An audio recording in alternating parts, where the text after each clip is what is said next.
Панкот не е мртов. Вечерва околу 19 часот треба да полета за Лос Анџелес. По вчерашниот неработен ден за ДХЛ 35 мм лента конечно го продолжува патот од Франкфурт. Во меѓувреме дома настана паника. Дали филмот кој има реални шанси да влезе меѓу 5 филма кои ќе се тркаат за Оскар за најдобар филм од неанглиско говорно подрачје, ќе стигне на време на целта. Според Друштвото на филмски работници, кое формираше комисија која го избра филмот, вината повторно е кај фондот која го испраќа филмот. Непотребно правеле тензии кон крајот на мандатот на Башевски. Значи, ако луѓето кои се координатори во Лос Анџелес се во контакт со нашиот координатор и им објаснето се, нема проблем за никакви рокови. Рокот ќе се биде запазен, тој што е оригиналниот, дури и не знам, евентуално авионот ако падне, не знам што ако се случи, тие знаат, бидејќи преку интернет се гледа пратката каде, се гледа дека е веќе испратено оддамна од Македонија. Од фондот пак вела дека неизвестноста е голема и покрај тврдењето на Тозија дека се е во ред бидејќи лентата била испратена на време и не е важно колку подоцна од рокот ќе стигне. Она кое што можеме да го кажеме дека ние од саботата филмскиот фонд ја испрати пратката.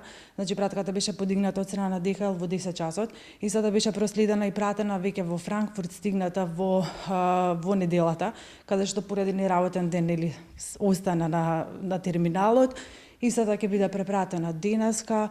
Значи, тоа е сето она кое што ние го знаеме како информација. Искрено се надеваме дека Академијата ќе има разбирање за нашиот проблем, дека станува збор за технички проблем, дека никој не е виновен и сепак имаме представник за Оскар. Во меѓувреме и актерите се во неизвестност. Осудувајќи ги препукувањата, се надеваат на најдоброто. Да се надеваме само на добро дека филмот ќе стигне там. А потоа за наградата јас не би се грижела. Во секој случај мислам дека е добро да уметноста има надпреварувачки дух, исто како спортот, и тие фестивали постојат за тоа. И секој гостување на фестивал е добро за промоција на актерската екипа, за промоција на сите инволвирани во филмот, исто како и за културата во Македонија. Доколку се помине во најдобар ред, тогаш ќе се чека јануари, кога по тајно гласање ќе бидат објавени 5 номинирани во категоријата. Наша предност е што Панкот е единствениот со повеќе вредни награди, меѓу кои онаа во Карлови Вари.